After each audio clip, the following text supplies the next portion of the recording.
Politics is what we do. We just make it funky. Get the funk out my face. Get the funk out my face. Get the funk out my face. Get the funk out my face.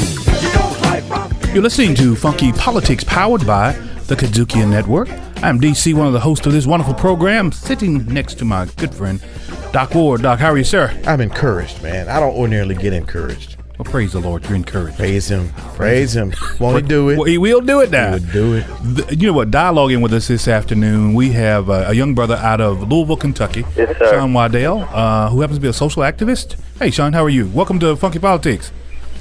I'm doing great, sir. Yeah, a little bit about Sean for our audience, because Sean is a rising star. We would not have him on this show if he was not a rising star. That's correct. So, I mean, that's to say that. And then he's not just a rising star from Kentucky.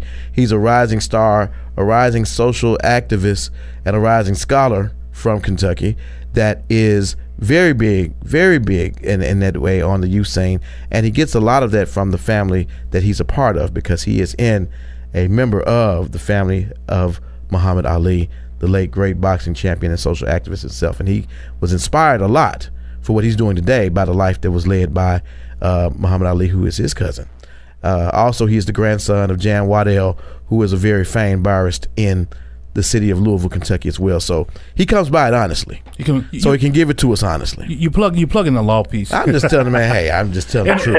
And a future Howard or there you Vanderbilt, go. No, future Howard. I'm going to claim it. Hey, maybe Harvard too. Maybe both. We're going to call it. All right, check this out. We want to get right into this thing, Sean. Let's talk about the space that you've helped create for yourself and right there in Louisville that is actually spread it around. I would say, what do you call it? Is Louisville not the Southeast? It's like the mid-central, south-central kind of piece of our country, and it's spreading around. All of this deal about black youth and black intelligentsia, how you guys are looked at from a standpoint not only your peers but from outside of your peer window. Let's talk a little bit about that. All right, Sean? Yeah, most definitely. I would say from the outside window, being black and in Louisville is one of the most segregated cities in the United States of America. The black communities here, mainly in West Louisville, have the worst teachers, the worst funding, the worst books, the worst supplies, and oftentimes we as black children are set up to fail. So when there are black students that are steadfast in their eagerness to learn and choose to seek an education and to seek it as they should, they are oftentimes looked upon as obscure or geeky or weird or strange. And it's a pretty weird space to occupy as a black person growing up, because you oftentimes not only endure that from white society, who has already labeled you as an outcast, but you endure that from your peers, who I would say have fallen into the trap of believing that education is part of whiteness, and that to seek education is to seek being other than being black, when in reality, education is liberatory, and education is the gateway to our future. So we meaning black students who choose education and choose to read and to know and seek after truth, we occupy a very weird, strange space between the two worlds, black and white. You're listening to Funky Politics, powered by the KUDZUKIAN Network. So when you're out there looking in your quest for knowledge, because as you said, you're in a unique space, what are some examples of what you're talking about as it relates to you seeking the knowledge, not getting what you need or not having your needs met? Well, I would say, even though we have the segregation in Louisville, which breeds stereotypes and which creates an atmosphere of fear, mainly whites towards blacks, and even blacks that choose oftentimes blacks towards blacks, right. a sense of fear among each other. Our needs are not met in that a lot of the schools don't necessarily provide what's needed. But for me individually, my parents, they chose to, despite not being wealthy, they chose to put aside large amounts of money to fund me going to a private school. Because the public schools here, especially the ones available to those that live in low-income neighborhoods, which happen to be people of color, black and brown, aren't the best schools. I was afforded the chance to go to a white more so elite private school, where I learned there, and I was educated on a very high level at a young age. And I would say for me, I had the opportunity to have my educational needs met, but while learning and while growing and being groomed in an environment that put education first and that pushed me to my very best, I was also in that white space, in that white environment, fetishized and looked upon as an obscure toy, to say. I was a black kid that wasn't what they wanted. They wanted me to be the rapper, the basketball player, somebody who could fit in and give them entertainment. Stereotypical African American, is what you're saying.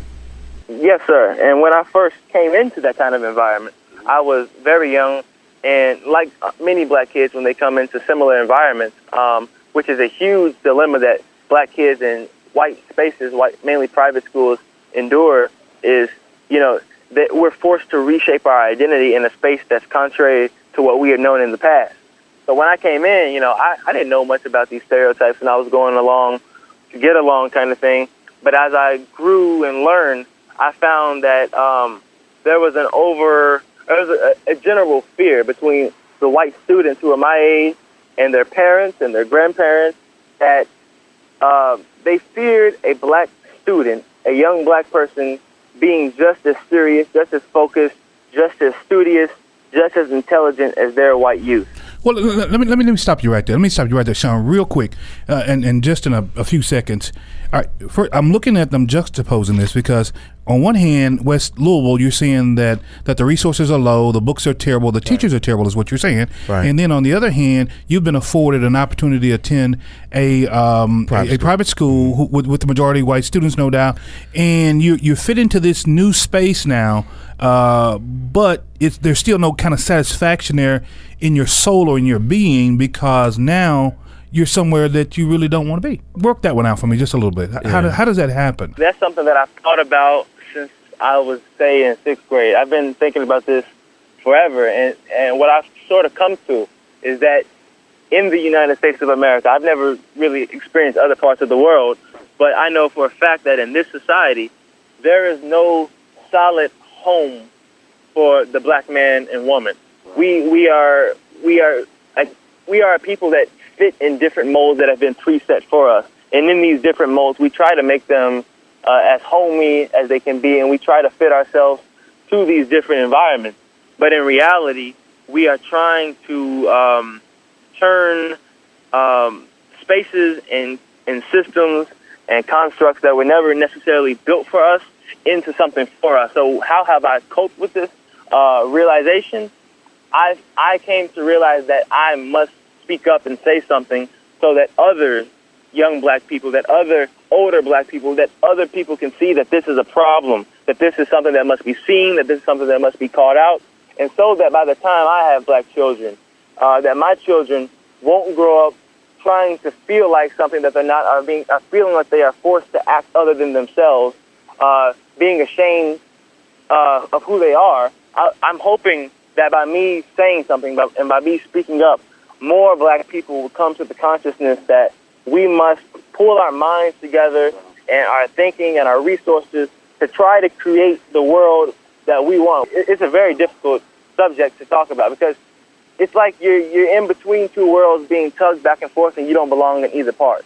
Because the black student that goes to the white school and is well educated, his friends in his neighborhood no longer associate with him because he's not cool on the block. You know what I'm saying? Yeah. And then the white kids don't associate with him if he's too much like the boys on the block because, he's ghetto, he's not one of us, he doesn't belong in the country clubs and stuff like that.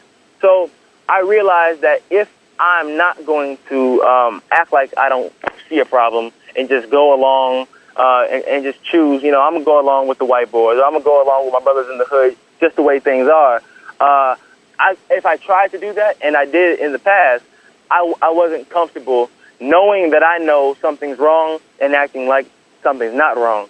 So I cope with my realizations of this system by speaking out, by saying something, hoping that others will see something and realize the need to make something different. Well, coping with it by speaking out is definitely an answer, but I just want to say one thing, and this is the first funky thing, that the philosophy that you share about the world, this country, not necessarily having everything that is attainable and everything that's fit for the African American man, is the same philosophy that some other well-known African American had by the name of Malcolm Little. We call him Malcolm X.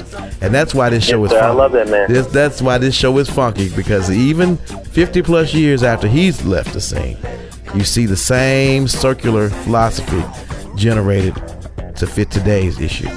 That's why we keep doing what we're doing, because we got a long, funky way to go on this show with you. And you're listening to Funky Politics, powered by the KUDZUKIAN Network.